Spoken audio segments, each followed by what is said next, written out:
रामः शरणं समस्तजगतां रामं विना का गति रामेण प्रतिहन्यते कलिमलं रामाय कार्यं नमः रामात्रस्यति कालभीमभुजगो रामस्य सर्वं वशे रामे भक्तिरखण्डिता भवतु मे राम त्वमेवाश्रयः राम त्वमेवाश्रयः।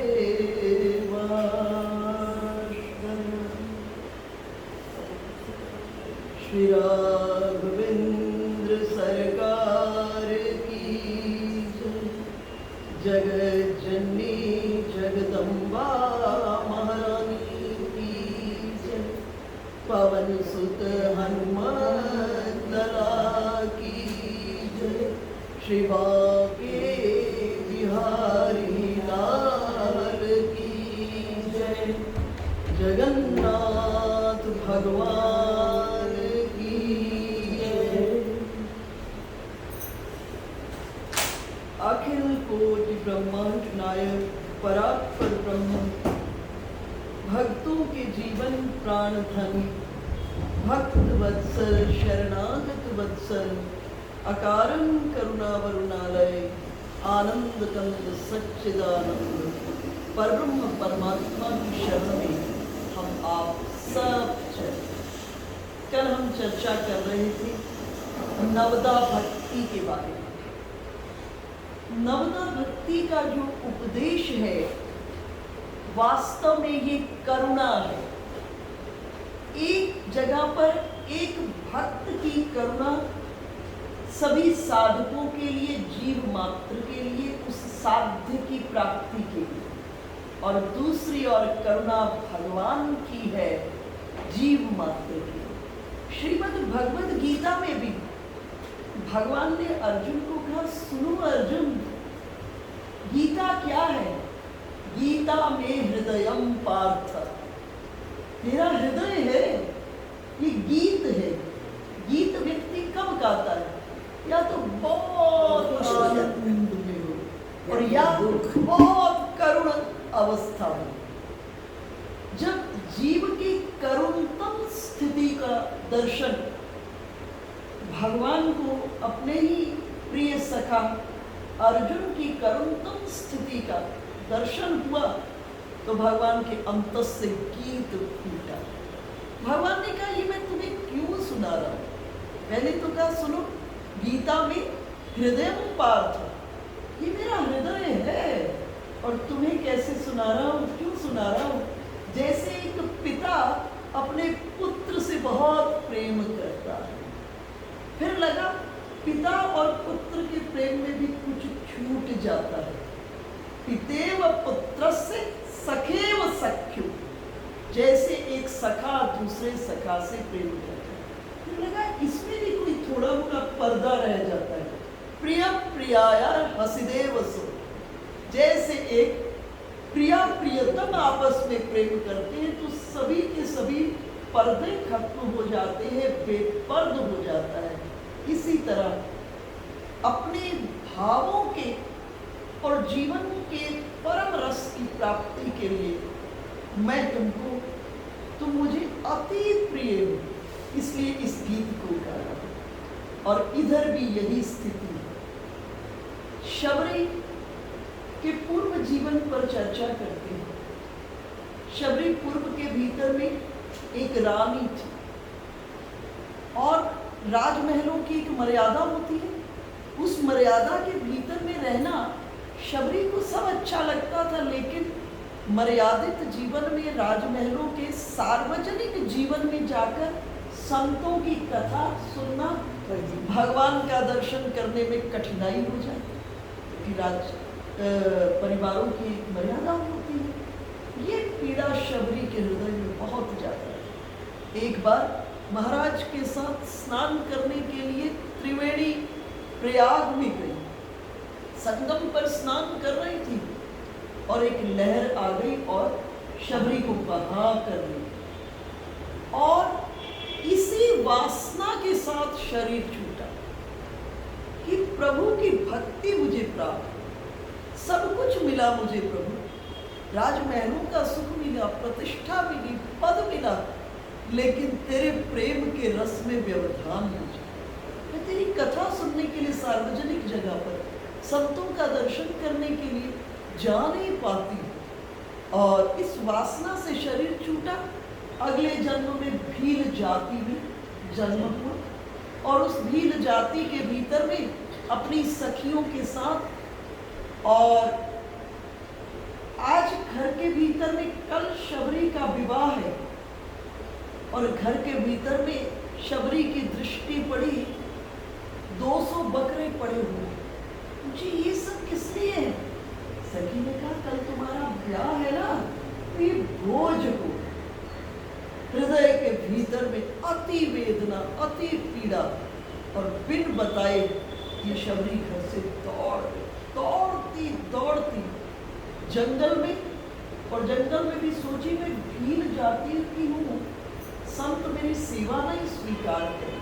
नीच जाति की हूँ, मन में ये भाव था, संत लोग मेरी सेवा नहीं स्वीकार करेंगे। इसलिए क्या करते, दिन में छुप छुप करके लकड़ियों का चयन करती, पुष्पों का चयन करती, और जंगली फलों का चयन करती।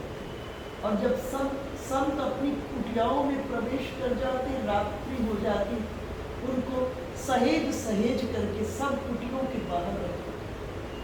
संत लोग जिस मार्ग से स्नान करने आगे जाते थे सरोवर में, उस मार्ग को बुहार दे, सभी के सभी कांटे कंकर पत्थर को साफ करके मार्ग को बुहार देते।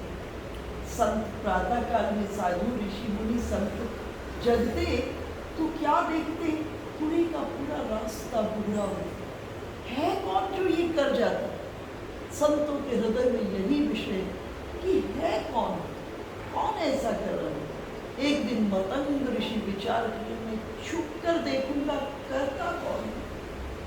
और शबरी जब मतंग ऋषि की कुटिया के सामने में झाड़ू बुहारी कर रहे थे, मतंग ऋषि ने आके शबरी को पकड़ लिया और शबरी थर-थर कांपने लगी। संतों ने कहा हमारे यहाँ कोई मर्यादा नहीं है, हमारे यहाँ कोई नियम कानून नहीं है राज परिवार और अन्य के। और मतंग ऋषि की करुणा पूर्व के शबरी को कहे, तुम वन में छुपते फिरते रहती हो, ऐसा है अपनी कुटी के करीब में तुम्हारी कुटी बना दो। और मतंग ऋषि ने सुंदर कुटिया शबरी के लिए भी बना दी। शबरी रहने लगी उस कुटिया के भीतर। समय बीत गया और इधर मतंग ऋषि का निर्वाण का समय आ गया। मतंग ऋषि शबरी को बुलाए और बुलाकर कहे, शबरी मैं तो इतना सौभाग्यशाली नहीं हूँ कि मुझे राम का दर्शन, परंतु तुम बड़ी सौभाग्यशालिनी हो। शबरी राम तेरे घर आएंगे, आग निश्चति ते राम, तेरे घर में राम आएंगे। और शबरी प्रतीक्षा करना प्रारंभ। शबरी किसका प्रतीक है? शबरी प्रतीक है प्रतीक्षा का, शबरी प्रतीक है अभिलाषा का, शबरी प्रतीक है इच्छा का। अंतरंग के भीतर में ये भाव प्रतीक्षा करते करते, देखो शास्त्रों ने श्रीमद् भागवत के भीतर में प्रथम स्कंद के भीतर में तत्व जिज्ञासा क्या है, शबरी एक रूप में जिज्ञासा है, अभिलाषा है, प्रतीक्षा है, इच्छा। तो बोले तत्व जिज्ञासा क्या है? तो चार को तत्व जिज्ञासा का। एक, मैं कौन हूँ, मैं कहाँ से आया हूँ, इसके बाद मुझे जाना कहाँ है, और यहाँ आने का मेरा उद्देश्य क्या है। मैं कौन हूँ, अपने स्वरूप का ज्ञान, इसकी जिज्ञासा, और मैं कौन हूँ के बाद मैं कहाँ से आया हूँ, अर्थात मेरा उद्गम कहाँ है, मेरा उद्गम कहाँ है, अर्थात ईश्वर कौन है, मेरा यहाँ आने का उद्देश्य क्या है, अर्थात उस परमात्मा से मिलने की विधि क्या है, और उस परमात्मा के मिलने के बाद जीवन में किस चीज की प्राप्ति हुई। ये चार ही प्रश्न, इसको तत्व जिज्ञासा कहें। मैं कौन हूँ, ईश्वर कौन है, उससे मिलने की विधि क्या है, और उससे मिलने के बाद उपलब्धि क्या है। तो उपलब्धि क्या है, इस बारे में विचार करें तो वो तो मिलने के बाद प्राप्त हो, और वो रस है। और किसका रस है, बोले गूंगे का गुण। कोई भी आज तक परमात्मा के पूर्णतम स्वरूप का वर्णन नहीं कर पाया, क्योंकि वो अव्यक्त है, उसको वाणी अपनी सीमा के भीतर में बांध नहीं सकती, वो अनिर्वचनीय है, उसे वचनों के भीतर में पूर्णतम बांधा नहीं जा सकता। तो मुख्य क्या है, मैं कौन हूं और ईश्वर कौन है, और उससे मिलने की विधि क्या है। मैं कौन हूं, ईश्वर कौन है, इनके बीच में सेतु क्या है, उस ईश्वर से मिलने की विधि क्या है। ये जो विधि है स्वयं कौन बता रहे हैं, ये विधि स्वयं साध्य बता रहे हैं। रामायण के भीतर में इस विधि का कौन वर्णन कर रहे हैं, स्वयं राघवेंद्र सरकार कर रहे हैं। जब राघवेंद्र सरकार जो साध्य है, जिनकी प्राप्ति हमारा लक्ष्य है, उसके द्वारा इस विधि का वर्णन किया गया है, इसलिए इसमें कहीं कोई संशय नहीं। इसको किसी अन्य आधार की आवश्यकता नहीं है, ये अपने आप में पूर्णता है। इसके बारे में कहीं भी हमारे जीवन में कोई संशय नहीं, बस इस पर तो आंख मूंद कर चल दे, इस पर आंख मूंद कर चल दे। तो शबरी कौन है, प्रतीक्षा है, और जितनी लंबी प्रतीक्षा उतना मीठा फल की प्राप्ति। आप कैक्टस के फूल को देखेंगे, कैक्टस के फूल को देखेंगे बड़े लंबे समय के बाद। कैक्टस के फूलों को आने में 10 बरस, 15 बरस, 8 बरस, 5 बरस नॉर्मली लग जाते हैं, परंतु उस कांटों में जब फूल खिलता है वो इतना अद्भुत होता है। और जिस दिन आपने कैक्टस 8 बरस लगाया हो, उसको सींचा हो, और 8 बरस बाद जब फूल खिलता है तो कितना आनंद आता है उस फूल को देख करके, कि इतनी बड़ी प्रतीक्षा का ये फल जीवन के भीतर में आया।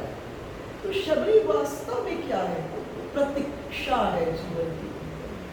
देखो मानस में एक चौपाई आई, हरि व्यापक सर्वत्र समानम। हरि व्यापक सर्वत्र समानम, परमात्मा व्यापक है और कण कण के भीतर में, लेकिन ये ज्ञान है, ये ज्ञान है।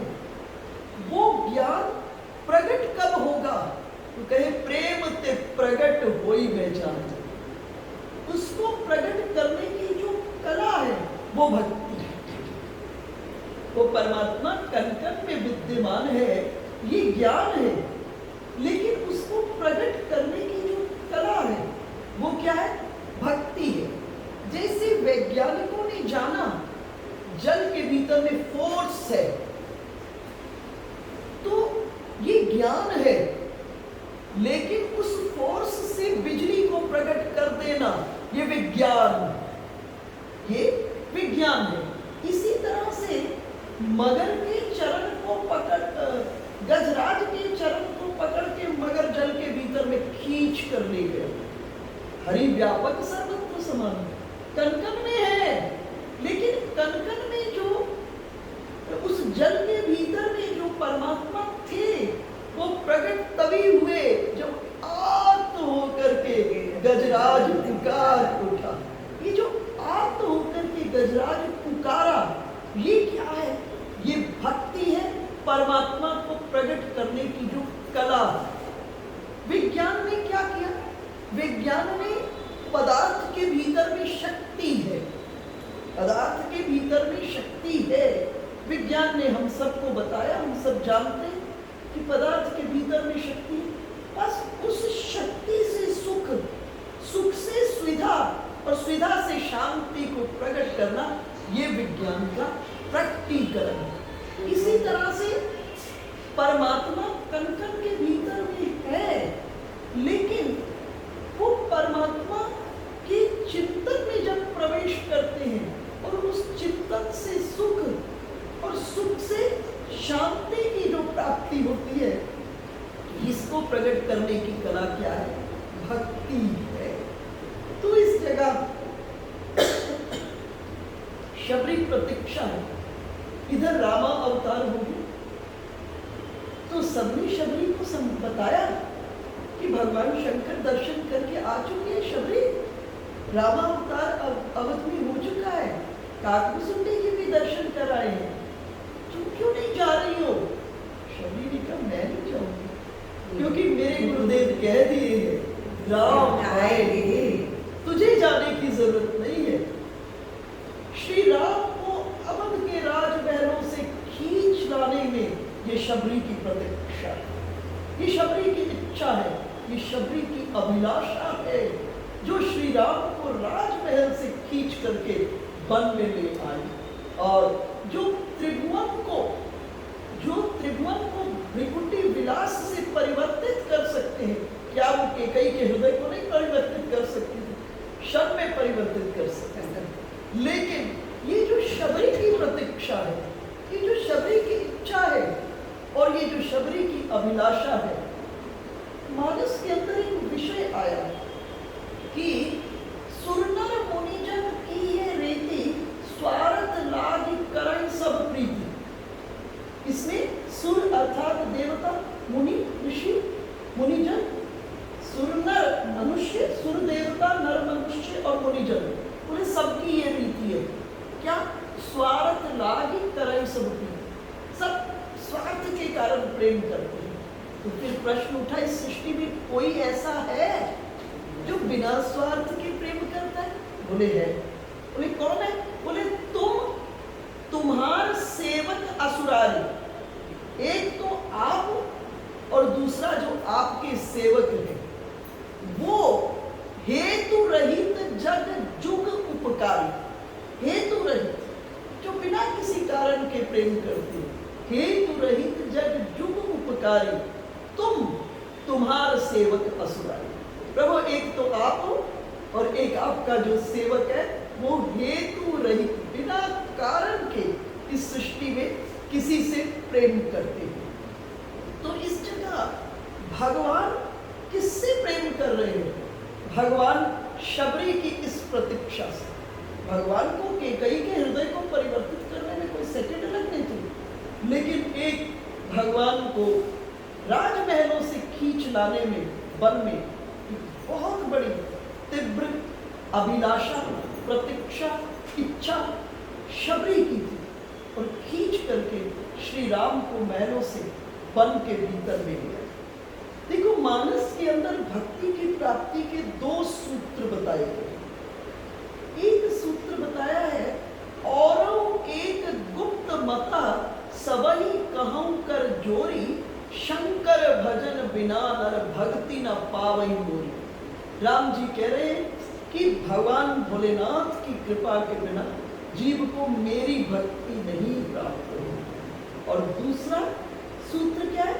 तात भक्ति अनुपम सुख मूला, तात भक्ति अनुपम सुख मूला, मिलई जब संत होई अनुकूला। जब संत अनुकूल हो जाते हैं तो उस भक्ति की प्राप्ति हो जाती है। देखो, है तो वो अव्यक्त, लेकिन संतों ने उस रस को पिया और पीकर गड़बड़ी क्या हो गई? पूरा पूरा पचा ना पाए, पचा नहीं पाए, और जब पचा नहीं पाए वही रस उनके भीतर से बाहर निकला, तब हम आप जैसे लोगों को प्राप्त हुआ, है ना? तब हम आप जैसे लोगों को जब उनके द्वारा वही रस पूरा पूरा पचा ना पाए, तो हम आपको उस रस की प्राप्ति हुई संतों के माध्यम से। तो 2 सूत्र भगवान की प्राप्ति के मानस के भीतर में है। तो शबरी को सबने बता दिया, तो शबरी कही मैं नहीं चाहूँ, क्योंकि मेरे गुरु ने कहा है कि शबरी राम तेरे घर में आएंगे। और आज शबरी बुहारते बुहारते प्रतीक्षा करते करते, लेकिन आनंद है इस प्रतीक्षा में। इस प्रतीक्षा में थकावट नहीं है। अगर मात्र ये कर्तव्य होता और उस कर्तव्य में प्रेम नहीं होता तो कब की शबरी थक गई होती। लेकिन इस प्रतीक्षा के भीतर में प्रेम भरा हुआ था। रोज सुंदर सुंदर फलों को चखकर इकट्ठा करती है, कहीं ऐसा ना हो जाए राम आए और मैं स्वागत के लिए मेरे पास कोई व्यवस्था ही नहीं। कहीं ऐसा ना हो जाए कि राम आए और मार्ग कांटों से भरा उनके चरणों को कितना कष्ट हो। कहीं राम आए और तब मैं पुष्पों को इकट्ठा करने लगूं। इसलिए ये प्रतीक्षा प्रातः काल से शबरी की मुख पर राम राम हाथों से सेवा के भीतर में लगा दिया शबरी ने। और लगाते लगाते ये बेला आ गई। शबरी बच्चे के रूप में आई थी मतंग ऋषि के आश्रम में, और शबरी आज कमर झुक गई। शबरी आज कमर झुक चुकी थी। इतना लंबा समय शबरी का प्रतीक्षा का समय था। और शबरी जब पहुंची, भगवान राम जब शबरी के आश्रम में पहुंचे तो शबरी ने जब दर्शन किया, शबरी देखी राम गृह आए, मुनि के वचन समझी जिए भाई कि ये तो मेरे गुरु का प्रसाद है। गुरु ने मुझे वचन दिया था, आज गुरु के वचन प्रत्यक्ष होकर के परमात्मा के रूप में प्रकट हो गए। और अब शबरी देख रही है भगवान के दिव्य रूप को, आनंदित हो रही है। शबरी देख रही है सरसिज लोचन बाहु विशाला, जटा मुकुट सिर पुर बनमाला। जैसे भगवान के अद्भुत रूप, इतनी बड़ी प्रतीक्षा के बाद जब उसकी प्राप्ति हुई, शबरी का रोम रोम गदगद हो गया। आज शबरी के पास बनने कोई पात्र नहीं है राम जी के चरण धुलाने के लिए। शबरी राघवेंद्र सरकार का दोनों श्याम गौर सुंदर 2 भाई, सुंदर भाइयों का जब दर्शन किया है, शबरी दर्शन करके क्या हुई, चरण लपटाई, चरण में लिपट गई। और श्री राम भी जब शबरी के आश्रम में पहुंचे, श्री राम ने 10 चीज छोड़ दी। जाति पाति कुल धर्म बढ़ाई, धन बल परिजन गुण चतुराई। ये 10 चीज श्री राम शबरी के आश्रम में आते ही छोड़ दिए। और शबरी श्री राम के चरणों से लिपट गई और लिपट कर कही, मैं कैसे आपकी स्तुति करूं? अधम जाति जड़मति मैं भारी, मैं आपकी किस के विधि करूं स्तुति तुम्हारी। अधम जाति जड़मति अति भारी। और अब शबरी राम का दर्शन करके जो थोड़ा थोड़ा भी कुछ था, बेपर्द हो गई शबरी। और जैसे ही जीव उस परमात्मा के सामने में बेपर्द हो जाते हैं, ठाकुर जी भी अपने को पूर्ण रूप में प्रकट कर देते हैं। शबरी क्या कह रही है? शबरी कह रही है अधम ते अधम, प्रभु के सामने आकर अधम ते अधम, अधम अति नारी, अधम ते अधम। अपने गुणों का वर्णन नहीं कर रही शबरी। हम जैसे होते तो कहते प्रभु देखो बच्चे से प्रतीक्षा कर रहे थे, आज बूढ़े हो गए। लेकिन शबरी अपने गुणों की वर्णन नहीं की। शबरी कहने लगे अधम ते अधम, अधम अति नारी, तीन मह मैं मति मंद। इसमें भी मैं मति मंद हूँ, अघारी, बहुत पापिन हूँ। और जैसे ही शबरी ये बोली, त्रिभुवन के ठाकुर के नेत्रों से अविरल अश्रुपात। और भगवान शबरी के लिए बहुत बड़ा संबोधन किए, कह रघुपति सुनु भामिनी बाता। शबरी के लिए भगवान शब्द प्रयोग किए भामिनी, जो अतिशय प्रेम में है एक नारी के साथ, उसके लिए भामिनी शब्द प्रयोग होता है। कह रघुपति सुन भामिनी बाता, मानव एक भक्ति कर नाता। मेरा और तुम्हारा एक भक्ति का नाता है, और नवधा भक्ति कहूं तो ही पाही। आज मैं तुझे नवदा भक्ति का उपदेश करूंगा, सावधान सुनो। अब शबरी को कहे सावधान होकर सुनो, सजग होकर के सुनना। कल मैंने आपसे चर्चा की थी, श्रवण पहली भक्ति है और इसमें जितनी बड़ी सजगता है और अंतिम भक्ति स्वतः हो जाएगी। भगवान राम यही कह रहे हैं शबरी को, सावधान सुनो धर्म मन मानी। सावधानी से सुनकर इसको कहाँ रखना, हृदय की मंजूषा के भीतर में। हृदय की मंजूषा, पेटी के भीतर में, मंजूषा के भीतर में इस रत्न को तुम रखते हो। तो शबरी ने श्री राम के चरण को धुलाने के लिए कोई पात्र नहीं था शबरी के पास। अपने नैनों की अविरल अश्रुधार दोनों नेत्रों को लगा दिया, भगवान के चरणों पर लिपट गई, दोनों नेत्रों को लगा दिया और चरणों के नीचे अपने हाथ रख दिए। नेत्रों के अश्रुओं से जुगल चरणारविंदों का प्रचालन, श्री राम के चरण धुल रहे हैं और ये चरणामृत को शबरी बाद में पान कर रहे हैं। भगवान की अंतर का जो सबसे बड़ा रस था, आज नवदा भक्ति के लिए शबरी एक कारण बनी, निमित्त कारण बनी। जैसे गीता के पीछे उद्देश्य केवल अर्जुन को नहीं सुनाना था, अर्जुन को राज्य दिलाना नहीं था। अगर अर्जुन को राज्य दिलाना था तो ये कोई कठिन काम नहीं था, संकल्प मात्र से राज्य की प्राप्ति हो जाती, कहीं कोई कठिनाई नहीं थी। परंतु भगवान अर्जुन को बनाए निमित्त, हम सब के ऊपर में करुणा का प्रसाद, तब भगवान गीता। और आज शबरी निमित्त बनी, हम सबको श्री राम की करुणा का प्रसाद प्राप्त हुआ।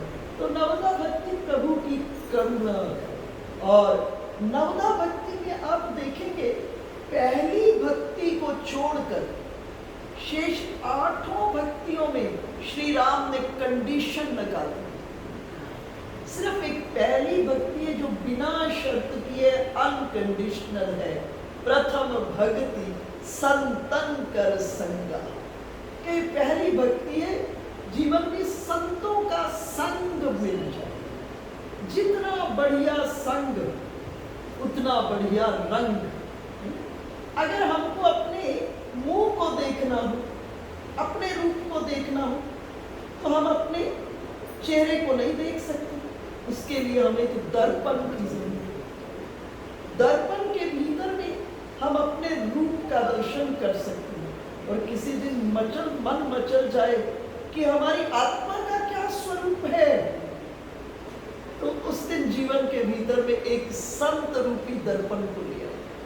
संत रूपी दर्पण में झांक कर हमें अपने आत्मा के स्वरूप का ज्ञान हो जाएगा कि हमारी आत्मा का क्या स्वरूप है। तो प्रथम भक्ति संतन कर संगा। देखो संत का शब्द क्या है, संत का अर्थ क्या है। बोले संत एक वेश नहीं है, फिलहाल पीले कपड़े पहनने का नाम संत नहीं। संत एक स्वभाव है। ये जो वेश है ये संत के लिए नहीं है, ये सन्यासी के लिए। सन्यासी को वेश में बांधा। और ये सनातन धर्म की बहुत बड़ी खोज है। सनातन सन्यासी को कौन सा वेश दिया? कषाय रंग का। ये रंग नहीं है सन्यासी का, कषाय रंग, कत्थे का जो रंग होता है, ये वेश सन्यासी को दिया गया। क्यों दिया? बोले जब कोई भी वस्तु इस प्रकृति के भीतर में अंतिम अवस्था में होती है तो उसका रंग कत्थई हो जाता है, कषाय हो जाता है। आप सूर्य अस्ताचल में जब जाने लगता है तो उसका रंग पत्ता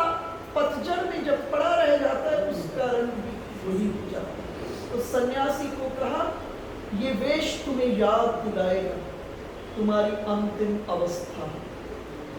सन्यास चतुर्थ अवस्था है, ये वेश तुमको याद दिलाएगा ये तुम्हारी अंतिम अवस्था है। इसलिए अपने लक्ष्य को छोड़कर अन्यत्र कहीं उलझना नहीं, जीवन के भीतर कहीं नहीं उलझना। इसलिए सनातन धर्म ने संत को वेश नहीं दिया। ये रंग तो प्रीत का रंग है, ये प्रेम का रंग है, लेकिन सन्यासी को वेश में पाता चतुर्थ अवस्था है। तो संत कौन है? बोले वेश नहीं है, स्वभाव है। मानस के अंदर सुंदर वर्णन आता है परशुराम जी के कंटेक्स्ट में। परशुराम जी कंटेक्स्ट में कह रहे हैं, बाल दोष गुण गणहीन साधु, बाल दोष गुण गणहीन साधु। साधु कौन है? संत कौन है? बोले जो बालक के, बालक लक्ष्मण जी के लिए बालक शब्द का यूज है, हम आप जितने बैठे सबके लिए मूर्ख। जो मूर्ख के दोष को, बालक के और मूर्ख के दोष को न देखे, किसको देखे? उसके जीवन के छेद को देखे, माइनस को देखे। कहाँ जीवन में छेद है, कहाँ माइनस है, किसके कारण जीव कष्ट पा रहा है, और उसी छेद से उसके भीतर में प्रवेश करे, और प्रवेश करके उसको उसी रस को पिला दे जिस रस को उसने स्वयं पान किया। इसलिए संत स्वभाव है, संत वेश नहीं है। जिसके करने में, जिसके उठने में, जिसके बैठने में, जिसके बोलने में, जिसके देखने में, सब में सत प्रकट होने लगता है, और ठाकुर जी उस पर स्टेप लगा के बिंदी लगा देते, तो संत का प्रकटीकरण इस त्रिलोकी के भीतर में होता है। तो संत वेश नहीं है। लाल पीला कपड़ा पहनने का तो संत मत समझिएगा। मुझसे तो कोई पूछते थे क्यों पहनते हो, मैंने कहा सिर्फ एक कारण से कि बड़ी फैसिलिटी हो जाती है, सोचना नहीं पड़ता कल क्या पहनना। ये बड़ी समस्या है कि कल क्या पहनना। अब अंधेरा हो, लाइट नहीं हो, मैं स्वामी जी जितने समय थे हम उधर रूम में अगर सो रहे, मैंने कभी उनकी सोते हुए तो कभी लाइट नहीं जले। वो इतना अभ्यास था, अलमारी खोलेंगे तो यही कपड़ा निकलेगा और कुछ यही नहीं हमारे पास। बिल्कुल कुछ पता नहीं, डिस्टर्ब करना ही नहीं किसी को। तो इससे सिर्फ एक सुविधा है कि हमको कल सुबह नहीं सोचना पड़ता कि हमने क्या पहनना, आराम से कंफर्टेबल एक ही है, सोच से एक चीज निकल गई। तो संत वेश नहीं है, संत स्वभाव है। मानस में साधु शब्द की भी जब व्याख्या करते हैं, वो स्वामी जी महाराज क्या कह रहे हैं? साधु चरित शुभ चरित कपासु, निरस विशद गुणमय फल जासु, जो सही दुख पर छिद्र दुरावा बंदनीय जही जग जस पा। बोले साधु का चरित्र कैसा होना चाहिए? बोले कपास के फूल का जैसे, देखने में बहुत सुंदर है, सफेद उज्जवल, लेकिन रस नहीं, नीरस विशद गुणमय फल जासु। और काम क्या है? जो सही दुख, तो स्वयं दुख सह करके पर छिद्र दुरावा, दूसरे के छेद को दुराता है, छुपाता है। बंदनीय जय जन जस पान, तो बंदनीय है। बड़ा सुंदर दृष्टांत आता है। एक साधु थे, उनके पास अरबी घोड़ा था और वो बड़ा घोड़े से प्यार करते थे। एक ठग को पता चल गया कि उनके पास इतना सुंदर घोड़ा है, तो ठग ने समझ लिया अब इनसे ठगना है, किसी तरह से घोड़ा ले। साधु तो अपनी सरलता में अपना आनंद, तो साधु एक दिन अपने घोड़े पर जा रहे थे, बैठ सामने में उस ठग ने लंगड़े का वेश बनाए, चलने लगा कराह करके आकर। साधु को लगा मेरे तो दोनों पांव, मैं घोड़े पर बैठ के जा रहा हूँ, ये बेचारे को कितना कष्ट है। और जाकर उसके पास घोड़े से उतर गए कि मेरे घोड़े पर बैठ जा, जहाँ जाना है वहाँ ले जाकर उसको छोड़ देना, मेरे पास वापस लौट आए। और बैठ गया घोड़े पर ठग। सोचा देखो मैंने इस साधु को कैसे ठग। देखो हमारे यहाँ ठाकुर शब्द का क्या अर्थ है? यही अर्थ है। ठग जो है, जो ठगे सो ठग, और जो ठगाए सो ठग। जो जानते हैं पूरी सृष्टि को और फिर भी अपने को ठगा के, अपने को लुटाकर आनंदित हो रहे हैं, सो ठग, सो ठग। तो इस जगह बैठ गया घोड़े पर, थोड़ी दूर जाकर उसने घोड़े को रोका और उतरा, और उतरकर आराम से चलने लगा। अर्थात साधु को उसने बता दिया, मैं लंगड़ा नहीं, मैं ठीक ठाक हूँ, मैंने ठग लिया। साधु दौड़ते दौड़ते दौड़ते जाके पसीना पसीना हो गए, किसी तरह उस आदमी को पकड़ कर कहे कि तुम इस घोड़े को ले जाओ। घोड़े को वापस नहीं ले जाओ, घोड़े को तुम ले जाओ, पर जाकर के समाज में किसी को ये नहीं कहना कि मैं साधु को ठग के घोड़ा लाया। अगर तुमने ऐसा कह दिया तो समाज में आगे कोई किसी कष्ट में पड़े हुए व्यक्ति को मदद नहीं करेगा, किसी अपाहिज को मदद नहीं करेगा। ये साधु की दृष्टि है। साधु अर्थात विवेक दृष्टि है, संत अर्थात स्वभाव, और जो दूसरे को उस रस को पिलाना चाहता है जिस रस का उसने स्वयं पान किया है। एक बड़ा सुंदर दृष्टांत अखंडानंद जी महाराज कहते थे कि एक नाव से बारात जा रही थी, और उसमें बड़े मनचले से लड़के बारात में जा रहे थे, और उसमें एक साधु भी जा रहा था, और अभी अभी मुंडन करा के साधु आया, और ये मनचले मस्ती में बारात के समय का अपना एक जोश होता है, ये लोग गाने लगे, और जो साधु का जो साधु है उस पर तबला बजाते हैं। तो करते करते कोमल साधु अब उसको बजाते बजाते कहीं कहीं से खून निकल गया। तो बोले तभी आकाशवाणी हुई, साधु ये जो बच्चों ने, लड़कों ने, तुम्हें मनचले लड़कों ने इतना कष्ट दिया है, तुम्हारे सिर से एक रुधिर बहने लगा है, मैं इस नाव को डुबाकर तुमको किनारे पर ले जाऊंगा। तब साधु ने बड़ी प्यारी बात की, कहा प्रभु इतनी छोटी सी इनकी धृष्टता के लिए इतना बड़ा कष्ट न देना, प्रभु ऐसी कृपा करो, इनका भी मन उसी रंग में रंग दो जिसमें मेरा मन लगा। इन्हें भी प्रभु अपनी उस मोहिनी मूरत को दिखा दो, उस मोहिनी छटा को दिखा दो कि इनके मन प्राण आप में फंस जाए, ये भी उसी रस का अनुभव करें जिस रस का मैं अनुभव करूं। तो साधु और संत वास्तव में स्वभाव है, इसलिए कहा तुम कैसे उससे कुछ लेना देना नहीं, क्योंकि साधु के पास निरंतर, संत और साधु निरंतर ठाकुर जी के संपर्क में रहते रहते कुछ गुण ठाकुर जी के उनमें आ जाते हैं। स्वभाव में उदारता आ जाती है, स्वभाव में विराटता आ जाती है, स्वभाव में सरलता आ जाती है। ये कुछ गुण संत और साधु में आ जाते हैं, तो वो आपके दोष को देखेंगे नहीं। पहली चीज, संत कौन है? जिसे किसी का दोष दिखाई ही नहीं देता। संत जिसको किसी का दोष नहीं दिखाई देता।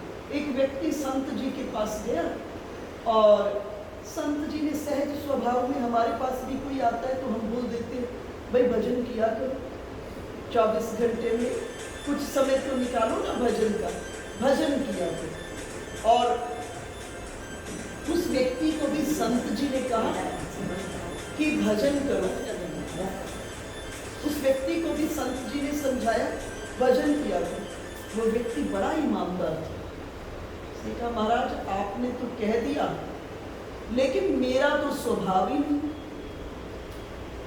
मुझे झूठ बोलने की बहुत आदत है। महात्मा जी को ये दोष नहीं लगा झूठ बोलने। महात्मा जी ने देखा, अगर महात्मा जी उस व्यक्ति को ये कहते भाई झूठ बड़ी खराब आदत है, तुम सच बोलना, तो सच बोलना इतना सरल थोड़ा है। जिसकी आदत झूठ बोलने की पड़ गई हो, सच बोलना इतना सरल नहीं है। तो महात्मा जी ने जिस स्वभाव में था वो व्यक्ति, उसी स्वभाव के साथ उसको परमात्मा से जोड़ दिया। महात्मा जी ने कहा ये तो बड़ी अच्छी आदत है, बड़ी अच्छी आदत है। कल से एक काम करना कि तुम मन ही मन चिंतन करना, तुम्हें राम जी के दरबार में झूठ बोलने की नौकरी मिल गई। राम जी के दरबार में झूठ बोलने की नौकरी मिल गई और चिंतन करना, राम जी बैठे हैं, सीता जी बैठी है, लक्ष्मण जी बैठे हैं, हनुमान जी चरणों में बैठे हैं, मन ही मन इस रूप का दर्शन करना, दरबार का दर्शन करना और भगवान को सुंदर सुंदर झूठ बोल करके सुनाना और कहना आज भगवान ने घोषणा कर दी है, जो बड़ा झूठ बोलकर सुनाएगा उसे मैं इनाम दूंगा। अब वो व्यक्ति मन ही मन चिंतन कर रहा है, राम जी बैठे, लक्ष्मण जी बैठे, हनुमान जी चरणों में बैठे और सामने में साथ में लक्ष्मण सीता जी हैं, बार बार किस रूप माधुरी का चिंतन कर रहा है। और जब चिंतन कर रहा है, हृदय के सिंहासन पर सीता राम जी विराजमान हो गए और झूठ नीचे से विदा हो गए और राम जी के सीता जी के चरणों में सदा के लिए विश्राम की प्राप्ति होगी। देखो, अगर हम किसी को बोल दें जो उसकी बड़ी बुरी आदत हो, उसको बोले भाई ये नहीं करना, ये खराब है, तो आदत इतनी जल्दी नहीं छूटती। तो संतों ने कितना सुंदर उपाय ढूंढा, जो स्वभाव था उस व्यक्ति का, उसी स्वभाव के साथ उसको ठाकुर जी के साथ जोड़। इसलिए हमारे यहाँ जब धर्म की व्याख्या होती है तो पहली जो धर्म की डेफिनेशन है वो है स्वभावाचरणे धर्म। अपने स्वभाव का आचरण करना ही धर्म है। उसी के माध्यम से तुम ठाकुर जी से जुड़ना। अगर आप सात्विक हो तो सात्विक विधि से जुड़ना, अगर राजसी हो तो राजसी विधि से जुड़ना, अगर तामसी हो तो तामसी वृत्ति से जुड़ना। भाई सबने रावण को समझाया भजन करो भजन करो भजन करो। रावण ने कहा आप सब ठीक कह रहे हो, माल्यवंत समझा रहे हैं, मैं समझा रहे हैं, विभीषण समझा रहे हैं, सब समझा रहे हैं भजन करो।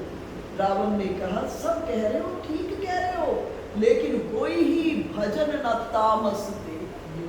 मेरी तामसी ध्येय भजन करना मेरा स्वभाव नहीं है, परंतु भजन करना स्वभाव नहीं है, लेकिन राम से प्यार तो कर सकता हूँ। तामसी से तामसी व्यक्ति प्रेम करना चाहता, तामसी से तामसी। तो रावण ने कहा भजन करना स्वभाव नहीं है, लेकिन राम से प्यार करके मैं राम को प्राप्त करूंगा। और रावण एक ऐसा है जिसने राम की प्राप्ति के लिए पूरे राक्षस वंश को दांव पर लगाया, पूरे राक्षस को। जब रावण लेकर के आ गया सीता जी को और श्री राम भी इस पार पहुंच के लंका। तब मंदोदरी ने रावण से पूछा क्या आप जानते हैं राम कौन है? रावण ने कहा बहुत अच्छे से, जानामि राघवम विष्णु, विष्णु के अवतार है। बोले जानते हो सीता जी कौन है? बोले जानामि लक्ष्मी, सीता लक्ष्मी का अवतार है। मंदोदरी ने फिर पूछा क्या आप विष्णु और लक्ष्मी को जीत सकते हैं? रावण ने कहा बिल्कुल नहीं जीत सकते। तो बोले जब जीत नहीं सकते, भगवान शरणागत वत्सल हैं, आप क्यों नहीं उनकी शरण में जाकर अपने अपराध को स्वीकार करके सीता जी को उन्हें समर्पित कर दो?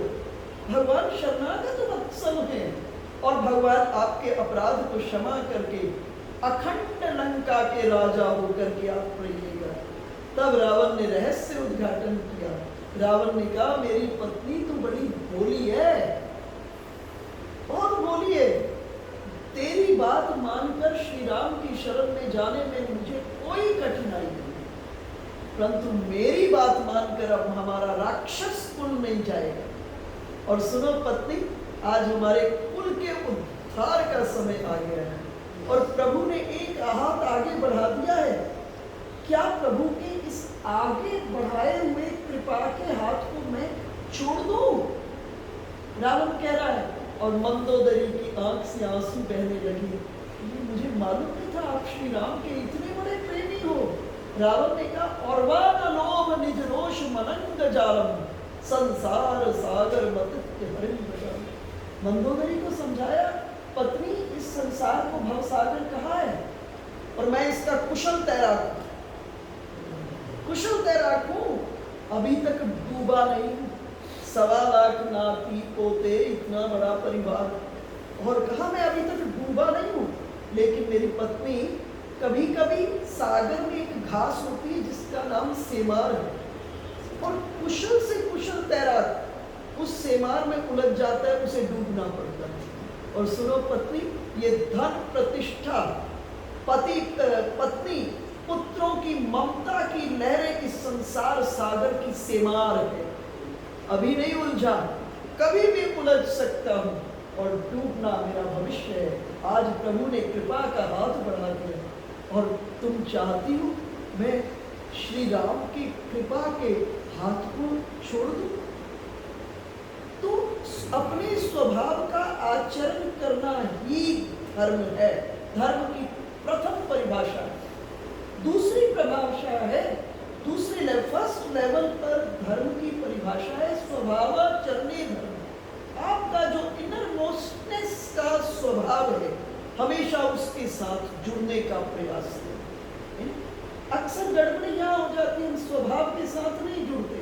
हम क्या कर देते हैं, हम जो होते हैं उससे कुछ विपरीत करने लगते हैं, तो वो बन नहीं पाता। पहले शास्त्रों में जो कहा है उसे मत फॉलो करने के लिए कहना। पहली परिभाषा है धर्म की, अपने स्वभाव के माध्यम से ईश्वर से जुड़ना। बोले फिर क्या करना?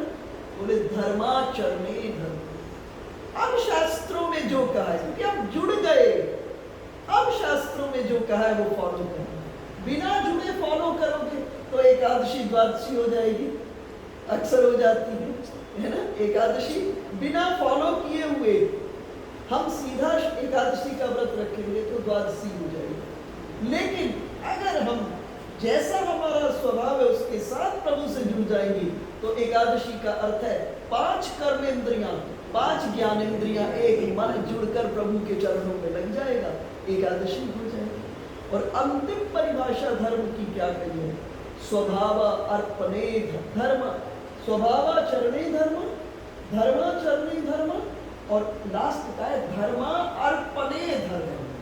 जीवन की वो सौभाग्य की परिभाषा आ जाए, जो आपने किया है उसकी पोटली बनाना और प्रभु के चरणों में चढ़ा देना, ये धर्म की परिभाषा है। तो नवदा भक्ति का जब उपदेश करने लगे तो पहली भक्ति क्या कहे? प्रथम भक्ति संतन कर सके। कोई कंडीशन नहीं लगाई, बोले कैसे तुम हो इसके बारे में बिल्कुल मत सोचना, जैसे हो वैसे संतों की शरण में चले जाना। चले जाओगे तो वहां कल्याण ही कल्याण हो जाएगा। एक छोटी सी कथा मुझे याद आई। एक समय में 2 सूफी फकीर, बुल्ले शाह और गोविंद शाह, कहते ये इतने मस्त फकीर थे, जब गांव से गुजरते थे ना तो माए अपने बच्चों को छुपा लेती। मस्ती का यही अर्थ है। मस्ती का अर्थ है किसी ऐसे संसर्ग में चले जाएं हमें हमारी हस्ती भूल जाए।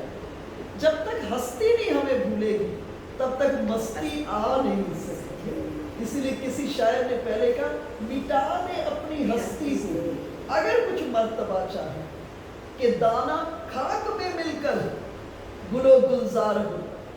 जब तक वो दाना खाक में नहीं मिलेगा, जब तक हस्ती नहीं छूटेगी तब तक मस्ती नहीं आएगी, और जब तक वो खाक में नहीं लगेगा तो गुलो गुलजार नहीं होगा, फिर दोबारा पुष्पित होकर फलित नहीं हो पाएगा। तो ऐसे संसर्ग में जहाँ हस्ती भूल जाए, तो कहते हैं ये दोनों फकीर जब गांव में जाते थे तो माएँ अपने बच्चों को छुपा लेती। और एक दिन एक छोटा सा बच्चा भैंस चराता हुआ जा रहा था और ये दोनों फकीर जंगल में बैठे थे। दोनों फकीर जैसे ही दृष्टि पड़ी इस बच्चे के पूर्व जन्म की पुण्य कमाई थी, जैसे ही फकीरों को देखा कुछ होने लगा, जाके फकीर के पास बैठ गए। और उस जमाने में फकीर हुक्का वगैरह पीते थे, ये सूफी फकीर। तो फकीरों ने कहा जा आग लिया, तो दौड़ा हुआ घर आया। पुराने समय में लोग अंगारों को राख में ढककर रखते थे। कुछ अंगारों को निकाला, बर्तन में रखा, तभी दृष्टि पड़ी, चूल्हे में दूध उबल रहा था। अभी अभी संतों का दर्शन हुआ था, आंख से आंख ने मुलाकात कर ली, आंख से आंख की नजर ने नजर से मुलाकात कर ली, रहे दोनों खामोश और बात कर ली। तो आंख मिली साधु के साथ, संतों के साथ, फकीरों के साथ, तो हृदय में कुछ होने लगा। और आज पहली प्रतिक्रिया, अंगारों को बर्तन में डाला, लगा कुछ भेंट करो। ये प्रेम का लक्षण है। प्रेम जब जीवन में आता है तो वस्तुओं के प्रति की पकड़ ढीली हो जाती है और मन में इच्छा होती है कुछ भेंट करो। तो दूध को लिया, बर्तन में डाला, चल दिया। माँ बाप से बिना पूछे नहीं गया था, तो मन में भय भी था, डर भी था, बिना पूछे संकोच भी था। जाके फकीरों को आग दी, फकीरों ने हुक्का सुलगाया और सुलगाने के बाद अब क्या किया, दूध दे दिया, फकीरों ने दूध पिया। जान गए फकीर कि बिना माँ बाप को बताए हुए लेके आया, इसलिए भय भी है, संकोच भी है, बड़े से भाव है इसके भीतर में। फकीर दूध पिए, आगे चले गए। बच्चा वापस भैंस चराते हुए अपने घर पहुंचा। क्या देखा, घर पहुंचा तो देखा जो मटकी खाली करके ले गया था वो दूध से भरी थी लबालब। ये कहानी कितनी सत्य मैं नहीं जानती, लेकिन एक बहुत प्रतीकात्मक बात कहती है।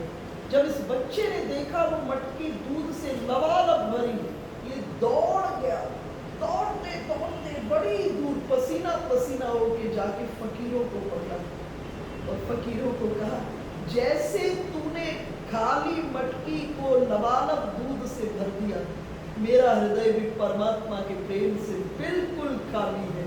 तू अपना हाथ मेरे सिर पे रख दे, इसे प्यारे के प्रेम से भर दे। दोनों फकीरों ने उस बच्चे के सिर पर हाथ रख दिया, फुल्ले शाह और गोविंद शाह ने, और उस बच्चे के हाथ में 2 धागे बांध दिए। एक हाथ में काला धागा, एक हाथ में सफेद धागा बांध दिया। कहा, आज से तू पाप से भी मुक्त हो जा, आज से तू पुण्य से भी मुक्त हो जा, आज से तू धर्म से भी मुक्त हो जा, आज से तू अधर्म से भी मुक्त हो जा, तू बस परमात्मा से मुक्त हो जा। देखो, पाप और पुण्य 2 किनारे ही हैं, नदी के 2 किनारे हैं। एक ने पाप रूपी किनारे को पर बैठा है, दूसरा पुण्य रूपी है। दोनों किनारे पर मंजिल पर कौन पहुंचेगा, जिसने अपने को धारा में छोड़ दिया। इसलिए धारा में, इसीलिए तो हम ये भजन गाते हैं, जेही विधि राखे राम ताही महलों में राखे। तो मौज से रहिए महलों में, प्रभु ने महल दिए, और अगर झोपड़ी दे दी तो झोपड़ी में भी उसी रस का हम अनुभव करें।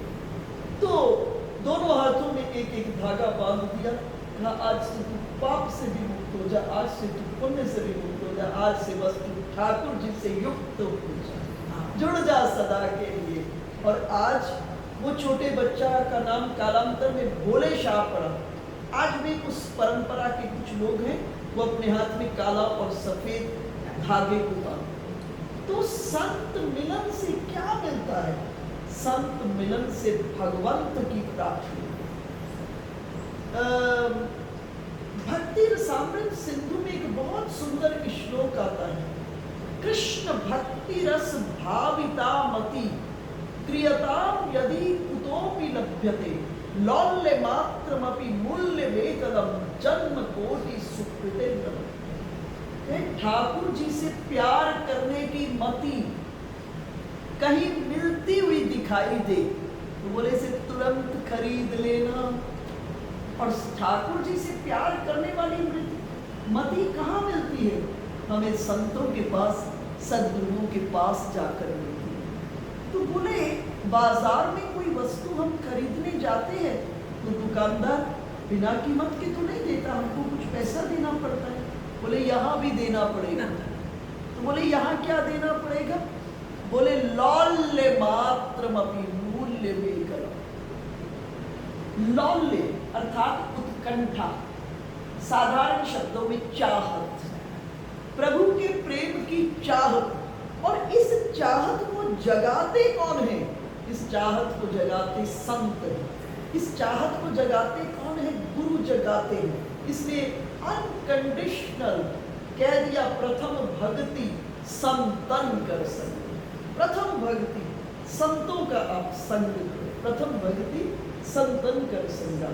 क्योंकि जब संत कृपा कर देते हैं तो ये चाहत जगती है जीवन के भीतर में, और जब ये चाहत जग जाती है तो किशोरी जी जब इस चाहत को जीव के अंतःकरण में देखती है तो किसी अपनी सखी को संत के वेश में उस जीव के जीवन द्वार पर कृष्ण प्रेम का उपहार लेकर के भेज देती है।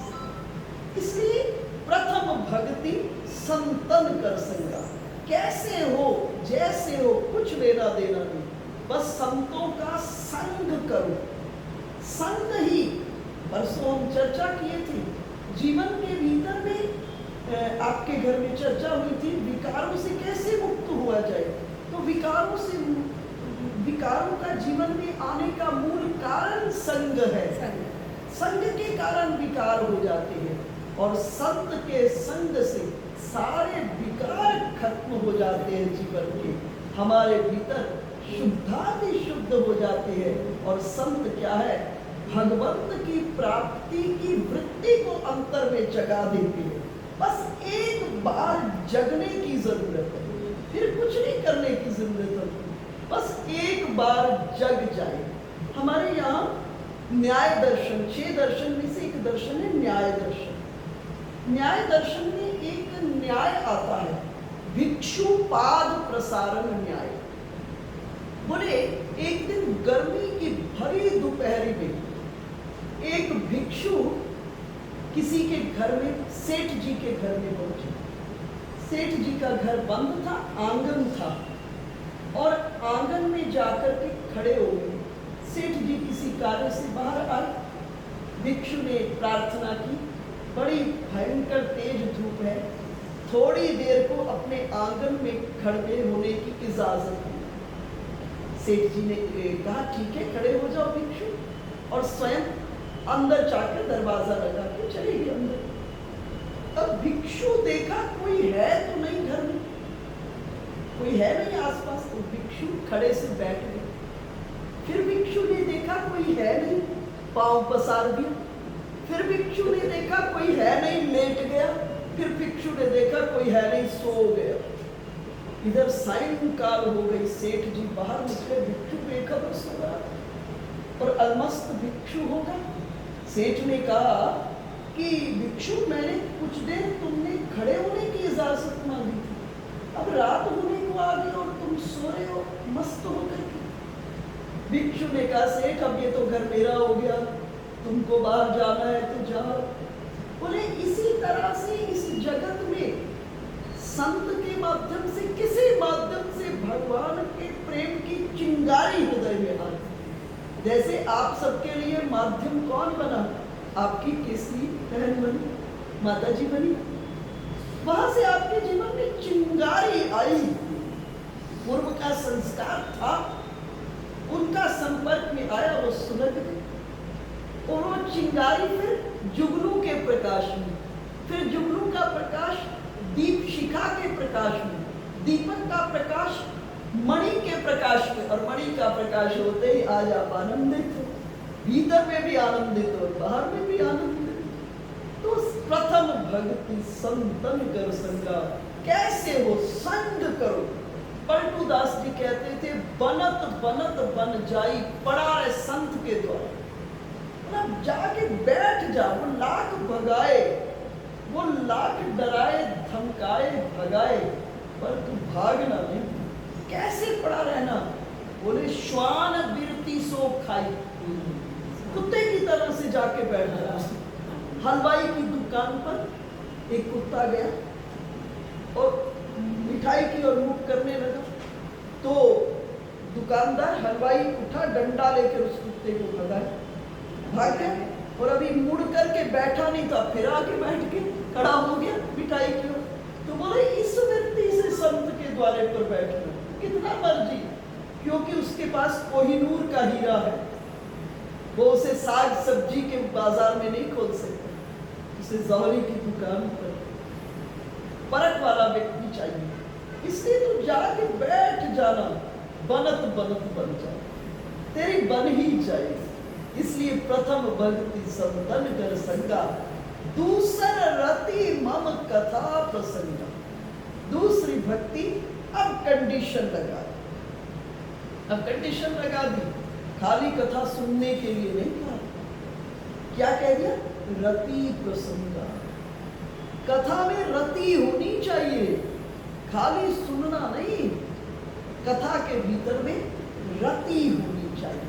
रति आप कहेंगे कथा तो शब्द है, उसमें कैसे रति हो सकती है? बोले बिल्कुल हो सकती है।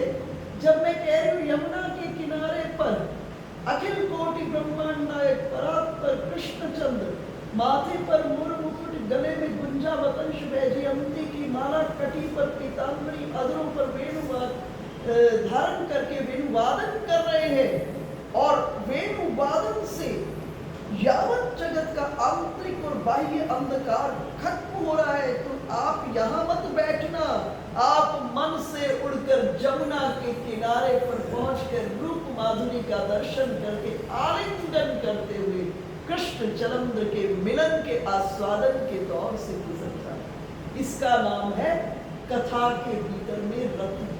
देखो कथा क्या है? क कहते हैं रस को, और था कहते हैं स्थापित करना। कथा शब्द की व्युत्पत्ति क्या है? के रसे स्थितित करोति यासा कथा। जो आप जहां भी हैं, आपको वहां से खींच करके कहाँ स्थापित कर दे? रस के भीतर में स्थापित कर दे, उसका नाम कथा है। इसलिए कंडीशन लगाती। क्या कंडीशन लगाती है?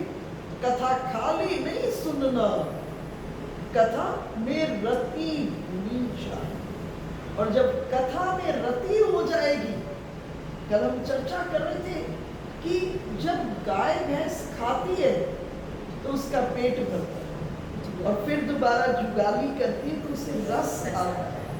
तो श्रवण जो है, प्रथम भक्ति कथा के माध्यम से पुष्ट हो जाती है।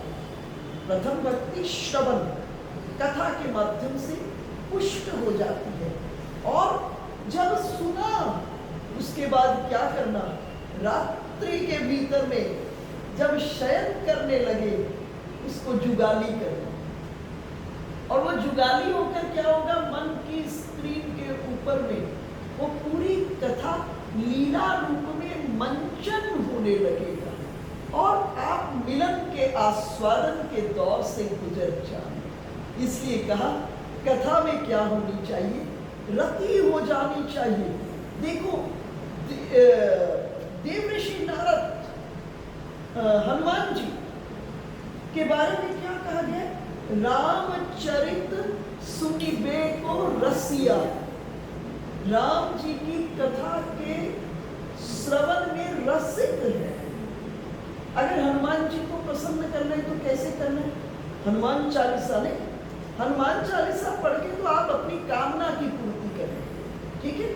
लेकिन हनुमान जी को प्रसन्न करना है तो रामचरित सुनिबे को रसिया। हनुमान जी को सुंदर गादी रखिए, गद्दी बनाइए, उस पर हनुमान जी को बिठाइए, और आप उनके सामने में राम कथा कहना प्रारंभ करें। रामचरित सुनिबे को रसिया।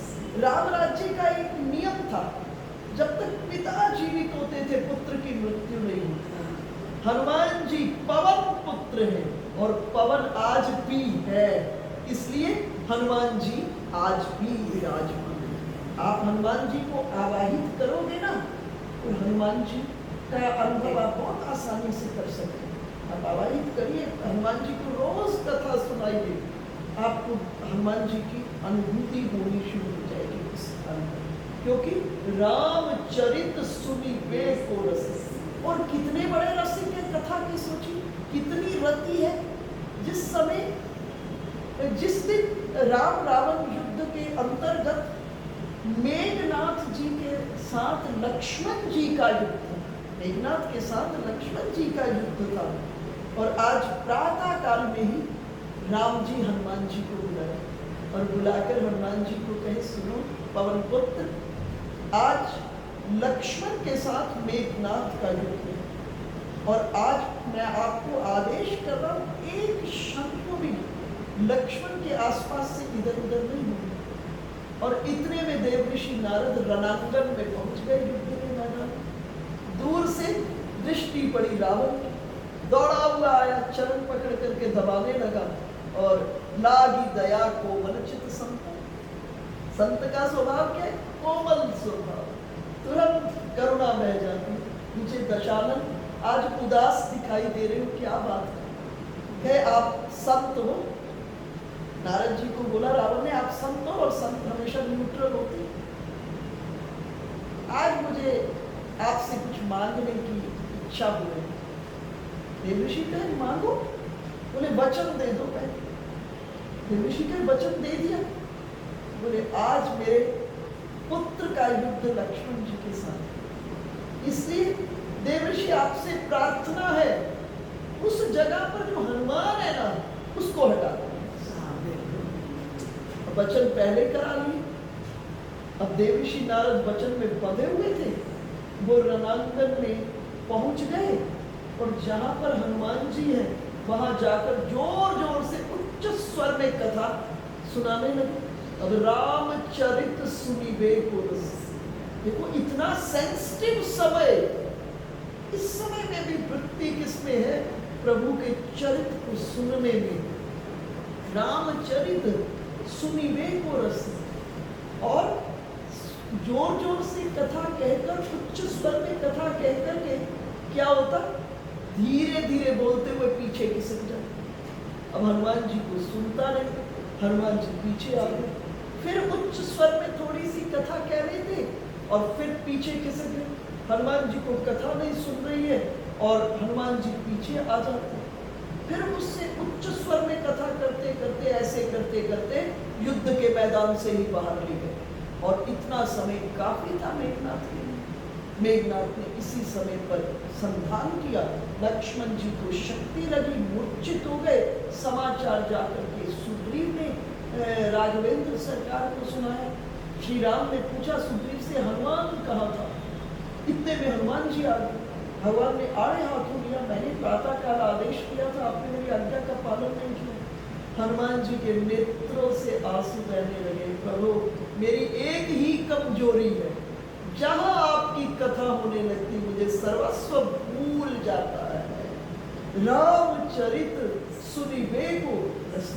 जिस समय राघवेंद्र सरकार अपनी लीला को समेट कर जाने लगे, हनुमान जी को बुलाए, चलो मेरे साथ। साकेत हनुमान जी ने कहा वहां आपकी कथा मिलेगी। भगवान ने कथा नहीं भाई, वहां तो मैं साक्षात में मिलूंगा आपको।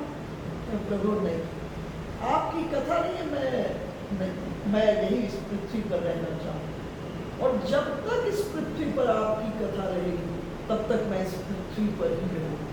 इसलिए भगवान ने भागवत जी में वर्णन आता है, एक गंधर्व का नाम अष्टनेमी नाम, कुछ ऐसा ही नाम है, मुझे विस्मृत हो रहा है, ऐसा ही नाम है।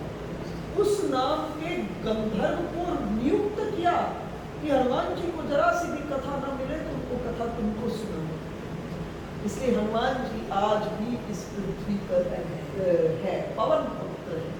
तो दूसरी भक्ति कथा में रति होनी चाहिए। दूसरा रति मतलब कथा प्रसंगा। भगवान की कथा प्रसंगों में क्या होनी चाहिए? रति होनी चाहिए। देखो जब प्रभु की कथा में रति हो, देखो जितने हम बैठे हैं ना, हम सबका ये स्वभाव है, दो जगह हम अपनी रुचि से फंसते। या तो किसी का रूप बहुत प्यारा है या किसी का स्वभाव बहुत प्यारा है। इन दो जगह हम अपनी रुचि से फंसते, बाकी जगह फंसना मजबूरी है। अब संबंध हो गया, निभाना पड़ेगा, ये तो मजबूरी हो गई। पर दो जगह हम अपनी रुचि से फंसते, या तो किसी का रूप बहुत प्यारा है और या किसी का स्वभाव प्यारा। तो जो हमारा मौलिक स्वभाव है, जब उसी मौलिक स्वभाव से हम परमात्मा के साथ जुड़े, अर्थात परमात्मा के स्वभाव का हमको ज्ञान, और परमात्मा के रूप का हमको ज्ञान हो जाएगा, तो हमारे मन प्राण स्वतः ही फंस जाएंगे। और इन दो का ज्ञान कब होगा? जब हम भगवान की कथा को सुनेंगे, तब इन दो का ज्ञान हमको होगा। और इन दो का ज्ञान जब हो जाएगा, तब जीवन में कोई विपत्ति आएगी तो कह सकेंगे ना, प्रभु हमारे भीतर में ध्रुव जैसी निष्ठा नहीं है, प्रभु हमारे भीतर में प्रहलाद जैसी भक्ति भी नहीं है, लेकिन ठाकुर हमारे भीतर में द्रौपदी जैसा समर्पण भी नहीं है, लेकिन प्रभु आप तो सब कुछ कर सकते हो। तो हम कह पाएंगे प्रभु के, अर्थात इसके माध्यम से प्रभु के स्वभाव का और प्रभु के रूप का ज्ञान होगा, तो हमारे मन प्राण फंस जाएंगे। जब सुखदेव जी महाराज 12 वर्ष तक मां के गर्भ में रहकर बाहर निकले, अभी जातकर्म संस्कार भी ठीक से नहीं हुआ है, सुखदेव जी भाग गए। पीछे पीछे पिता व्यास कि इतना बड़ा खजाना है, अपने पुत्र को दूंगा, जगत में प्रचार करेंगे। पीछे पीछे पिता व्यास, आगे आगे बेटा सुखदेव दौड़े हुए जा रहे हैं। व्यास जी सुखदेव जी के पीछे। रास्ते में सरस्वती नदी आ गई और नदी के इस किनारे पर व्यास जी रुक गए। सुखदेव जी पार कर गए। अपने बेटे को रोकने के लिए 2 श्लोक बोले।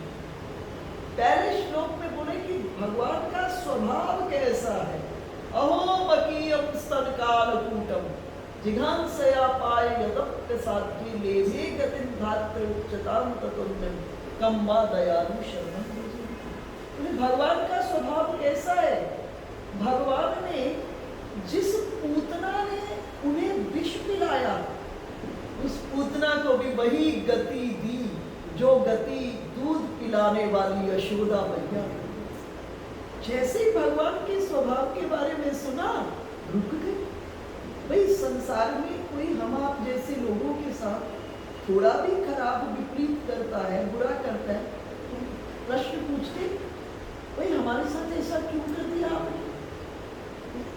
लेकिन वो त्रिभुवन के ठाकुर और पूतना विष पिला रही है, लेकिन कितना कोमल स्वभाव है प्रभु का कि उस पूतना को भी वही गति दे रहे हैं जो गति दूध पिलाने वाली यशोदा मैया।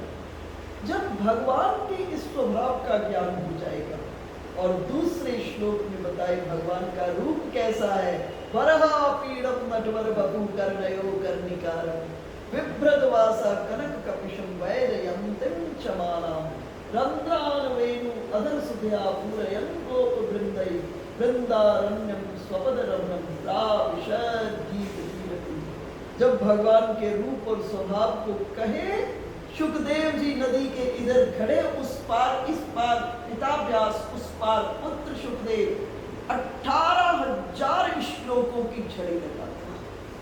व्यास सुखदेव जी का मन प्राण इन 2 श्लोकों को सुनकर प्रभु में फंस गया और 18,000 श्लोकों की खड़े खड़े झड़ी लगा दी। और सुखदेव जी कानों से सुनते हुए मन की स्क्रीन पर मंचन होते हुए उन सब लीलाओं का दर्शन करते हुए मन प्राण कृष्णचंद्र में पूर्ण रूपे फंस गया। अर्थात कथा के भीतर में क्या होना चाहिए, रति होनी चाहिए। जब कथा के भीतर में रति हो जाएगी, कुछ नहीं होगा, कुछ नहीं करना पड़ेगा, अपने आप प्राणों के भीतर में ठाकुर जी समा जाएंगे, अपने आप समा जाएंगे, रोम रोम में समा जाएंगे। हम आपकी छोटी से छोटी क्रिया में जीवन की ठाकुर जी जुड़ जाएंगे। तो इस जगह दूसरी भक्ति में कंडीशन लगा दी प्रभु ने कि दूसर रति मम कथा प्रसन्न। भगवान की कथा के भीतर में रति हो जाए। जब भगवान की कथा के भीतर में रति हो जाएगी, तब क्या होगा जीवन में। एक संत परंपरा में बहुत बड़ी संत हुई, उन्होंने उनसे पूछा आप क्या साधना करते हैं। उन्होंने बड़ा सुंदर सहजोबाई ने जवाब दिया, जो सोवे सो सुन्न में, जो जागे हरि नाम, जो बोले तो हरि कथा, भक्ति करे निमित्ता।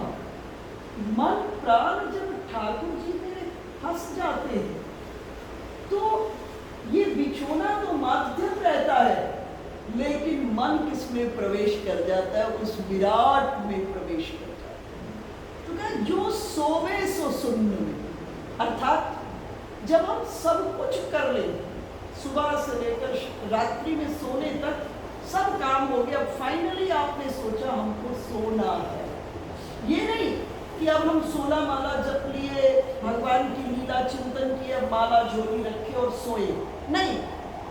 भगवान का चिंतन करते करते, लीला का दर्शन करते करते कब नींद आ जाए, कब नींद आ जाए, अर्थात ध्यान से नींद में जाना, ध्यान से नींद में जाना। जब ध्यान से नींद में जाएंगे पूरी रात समाधि में परिवर्तित। विभीषण जी यही तो कह रहे हैं, इसलिए जब जगे हैं विभीषण जी, राम राम तेहि सुमिरन किन्ना हृदय हर्ष कपि सज्जन चिन्ह। मुंह से नहीं बोले, सुमिरन किए, हृदय के भीतर में वो चल रहा है, सुमिरन चल रहा है। और हनुमान जी भी काम से नहीं सुने, हृदय से सुने, हृदय हर्ष कपि सज्जन चिन्ह। तो रात्रि में सब काम जब हो जाए, फाइनली सोचा है अब भगवान की लीलाओं का चिंतन करते करते कब नींद आ जाए, अर्थात ध्यान से नींद में। जिसके साथ सोगे उसी के साथ जागोगे, ठाकुर जी के साथ जागो, सोगे तो ठाकुर जी के साथ जागोगे। तो जो सोवे सो सुन्न में, जो जागे हरि नाम। सोए ठाकुर जी के साथ है तो जागेंगे भी ठाकुर जी के साथ। अगर समस्याओं में, परेशानियों में, चिंताओं के साथ सोओगे तो जगोगे भी परेशानियों समस्याओं में। सोओगे ठाकुर जी के साथ तो ठाकुर जी के साथ जागोगे। अब जिसके साथ सोए और जिसके साथ जागोगे उसी की तो बात करोगे, जो बोले सो हरि कथा, सहज में हरि कथा और भक्ति करे मृका। सहज में जीवन के भीतर में भक्ति आ जाए, तो जब कथा में रक्ति हो जाएगी तो प्रभु रोम रोम के भीतर में प्रकट होने लगेगी, प्रभु की अनुभूति होने लगेगी, प्रभु का स्वर सुनाई देने लगेगा अंतर में। इसलिए कंडीशन लगा दी, कथा में रति होगी। तीसरी भक्ति गुरु पद पंकज सेवा, तीसरी भक्ति अमान।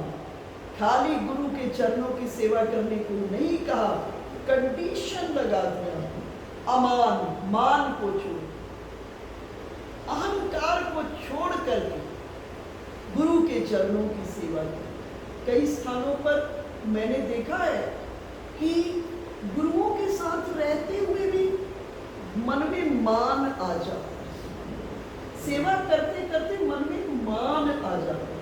इसलिए भगवान ने कंडीशन क्या लगा दी, मान को छोड़ करके गुरु के चरणों की सेवा करनी। और जब मान को छोड़कर, इसलिए शिष्य शब्द का अर्थ क्या होता है? शिष्य का अर्थ है सीखने योग्य, सीखने योग्य।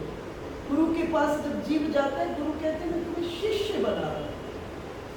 शिष्य कौन है? बोले जो मिटने को तैयार है, जो मिटने को तैयार सो शिष्य है, और जो बनाने में एक्सपर्ट सो गुरु। जो मिटने को तैयार वो शिष्य, जो बनाने में एक्सपर्ट वो गुरु। आप देखेंगे महाभारत जैसी महान ग्रंथ की कथा गुरु शिष्य संवाद से होती है। आयुर्धाम में ऋषि हैं, उनके 3 शिष्य हैं, वेद, उपमन्यु और आरुणि। कथा सुनी होगी, स्कूल में हम लोग 4th 5th में आरुणि की कथा पढ़ते हैं। तो तीनों संवाद से महाभारत का प्रारंभ हुआ है, 3 शिष्यों की कथा से। देखो शास्त्रों में सबसे कठिन साधना कहा है गुरु के पास रहना। गुरु के पास रहना सबसे कठिन साधना है। वेद से पूछा गया गुरु कौन है? वेद ने जवाब दिया आचार्य मृत्यु। बोले गुरु मौत है। पूछे किसको मारेगा? बोले तुम्हारे भीतर में तड़पता होगा ये जो संसारी मन है। और जब किसी चीज को पीटा जाता है, जलाया जाता है, ठोका जाता है तो बड़ी पीड़ा हुई। और उस कठिन समय में गुरु के पास रहना ये बहुत हिम्मत की बात होती है। और उस समय जो गुरु के पास टिक जाता है उस पर गुरु की करुणा की बरसात हो जाती है। उस पर गुरु की करुणा की बरसात हो जाती है। इसलिए अनेक साधनाओं का वर्णन हुआ है शास्त्रों में, लेकिन कहा है गुरु के पास रहने से कठिन कोई साधना नहीं। और जो गुरु के पास, गुरु के कड़वेपन में, गुरु की कठोरता में उसके पास रह गया, उस पर गुरु की कृपा का अमृत बरसा। इस जगह बहुत सुंदर एक कथा सुनाती हूँ। आयुर्धर्म के एक शिष्य हुए उपमन्यु, जिन्हें कालांतर में बाद में उद्दालक ऋषि का। तो उपमन्यु को गुरु ने बुलाया, कहा ये 10 गाय ले जाओ और जब तक 1000 ना हो लौटना नहीं। आज का चेला होता तो कब कब भाग जाता, पर उस समय की बात थी। 10 गाय लेकर के उपमन्यु चले गए और कुछ समय के बाद गुरु ने बुलाया और बुलाकर उपमन्यु से पूछा, उपमन्यु उदर पोषण कैसे करते हो, पेट कैसे करते हो? कहा गुरुदेव गायों को चलाते चलाते नगर गांव में चला जाता हूँ, भिक्षाटन कर लेता हूँ, उससे पेट भर लेता हूँ। गुरु ने कहा उपमन्यु सर्वथा गलत। जो शिष्य भिक्षा लेकर आए उस पर गुरु का अधिकार है। उपमन्यु ने कहा जो आज्ञा गुरुदेव। समय बीत गया, बहुत समय बीत गया, फिर गुरु बुलाए उपमन्यु। पूछे कैसे पेट भरते हो, उधर पोषण कैसे करते हो? कहे गुरुदेव अब गाय बहुत हो गई है, बछड़े दूध पी लेते हैं, उसके बाद जो दूध बचता है उसको पीकर पेट भरता है। गुरु ने कहा ये बिल्कुल गलत है, इस दूध पर बछड़े का अधिकार है। मन्यु ने कहा जो आज्ञा गुरुदेव। फिर समय बीत गया, फिर गुरुदेव बुलाए, उपमन्यु पेट कैसे भरते हो? उपमन्यु ने कहा गुरुदेव अब गाय बहुत हो गई है, बछड़े बहुत हो गए हैं, और बछड़े बहुत हो गए, बछड़े दूध पी लेते हैं ना तो उनके मुख पर फेन लग जाता है, उस फेन को चाट चाट करके पेट भरता हूँ, उस फेन को चाट चाट कर पेट भरता हूँ। तब गुरु ने कहा बिल्कुल गलत है, इस पर गाय का अधिकार है। जब बछड़े के मुख पर फेन लगता है, गाय उसको पुनः चाटती है, उससे उसे वात्सल्य रस की प्राप्ति हुई। सारे रास्ते बंद कर। एक दिन बड़ी भूख लगी और उस भूख में जंगली आग को खा लिया। हाँ, जंगली आग को खा लिया, आग के पत्ते आग को खा लिया। नेत्र की ज्योति चली और एक कुएं में गिर गया। और जैसे ही गिरा गुरु भीतर से संभाले थे, उसी वक्त पहुंच गए, जोर से पुकारे उपमन्यु उपमन्यु। कहे गुरुदेव जल में गिरा हुआ हूँ, कुएं में गिर गया हूँ। और गुरुदेव बाहर निकाले और निकाल कर कहे उपमन्यु आज से तुम्हारे भीतर की भी आंख खुल जाए और बाहर की भी आंख खुल जाए। और देखते ही देखते हुए उपमन्यु को कुछ ही क्षण के भीतर में ब्रह्म ज्ञान हो गया, सर्व शास्त्रों का ज्ञान हो गया। और गुरु ने एक नाम उद्दालक ऋषि ये कहलाए।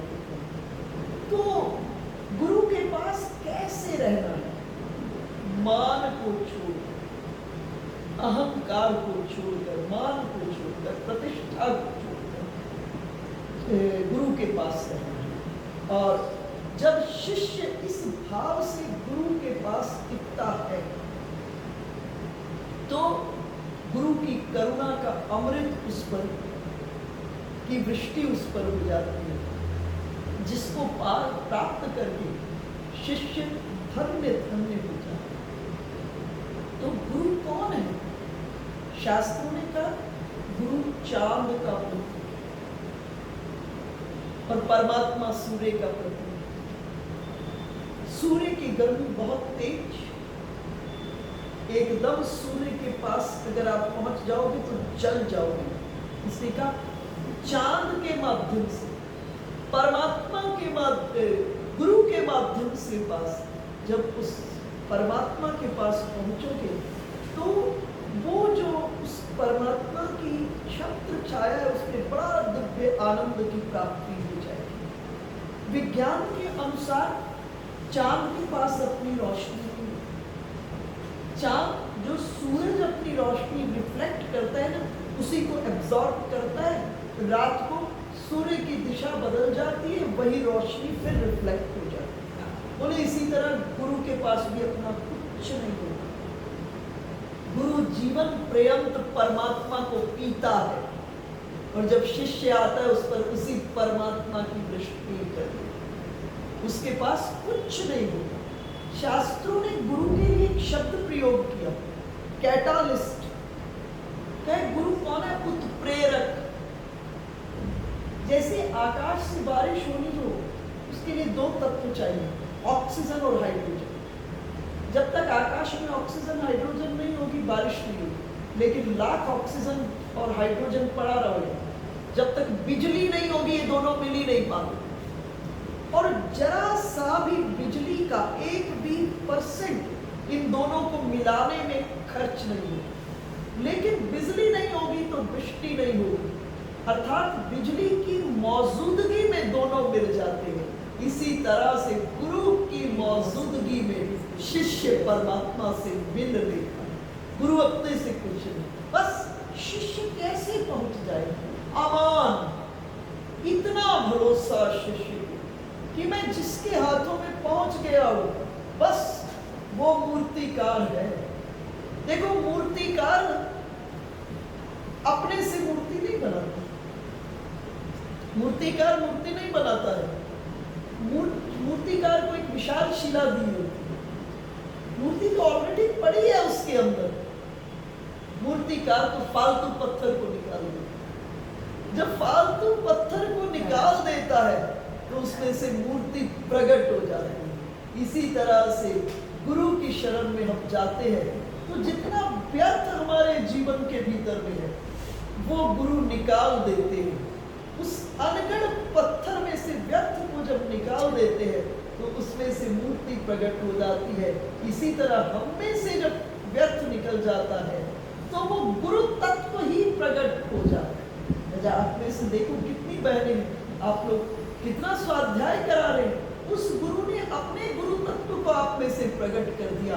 कब प्रकट कर दिया? जब व्यर्थ का फालतू पत्थर निकले। बस शिष्य को भरोसा, वो उन हाथों में पहुंच गया है जहां मेरा कल्याण ही कल्याण है। जब ये भरोसा और सर्वथा मान को छोड़कर, अहंकार को छोड़कर, प्रतिष्ठा को छोड़कर पूर्ण रूपेण अपने आप को समर्पित कर दे, और जब समर्पित कर देगा तो तीसरी भक्ति गुरु पद पंकज सेवा। अब गुरु के चरणों की सेवा। और तीसरी भक्ति अमान। सिख परंपरा में एक बड़ी सुंदर कथा आती है, मुझे ठीक से याद नहीं लेकिन मैं कहती हूँ। एक गुरु हुए, सिख में शायद सेकंड गुरु थे, वो हुए तो उनका बेटा भी और एक शिष्य जो तीसरे गुरु कौन? तीसरे गुरु दशम उसमें ना तीसरे गुरु कौन थे?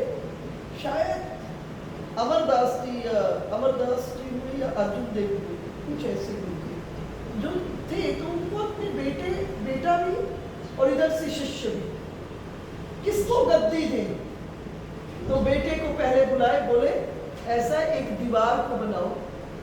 बेटे ने दीवार खड़ी कर दी। अगले दिन कहा इसको गिरा दो। बेटे ने गिरा दी। मन में बड़ी पीड़ा हुई कि कोई बात नहीं, मन में बड़ी पीड़ा हुई कि मैंने इतनी सुंदर दीवार बनाई, इसमें कोई कमी नहीं, और ये पिता ने कह दिया गिरा दो। बोले फिर बनाओ। फिर बनाई, फिर अगले दिन, ऐसा 5-6 बार हुआ। कहा आपकी दीवार नहीं बनने वाली, मैं तो चला। अब जो दूसरा शिष्य था उसको कहा दीवार बनाओ। फिर अगली सुबह कहते गिरा दो, फिर बोले बनाओ, फिर गिरा दो। ऐसा 10-12 बार, 10-15 बार हो गया। गुरु ने कहा मैं इतनी बार कहता हूँ तुम दीवार गिरा दो, तुम्हारे हाथ में। मुझे दीवार नहीं, मुझे तो आपकी आज्ञा का पालन करना है। दीवार बने ना बने इसका मेरा विषय नहीं है। मेरा तो विषय है कि आपकी आज्ञा का पालन हो, आप राजी है हम उसी में, जिसमें आप प्रसन्न हो। और जब इस प्रकार से एक शिष्य गुरु के द्वार पर टिकता है तो क्या है, गुरु की करुणा बहने लग जाती है। जो जान गया, एक सूफी कहता है उसकी जफा जफा नहीं, उसको न तू जफा समझ, हुस्ने जहां फरेब की यह भी कोई अदा समझ। जो गुरु के इस भाव को जानकर गुरु के संग रहता है, उसको गुरु के माध्यम से, उनकी कृपा के माध्यम से परम तत्व की उपलब्धि हो जाती है। बोलिए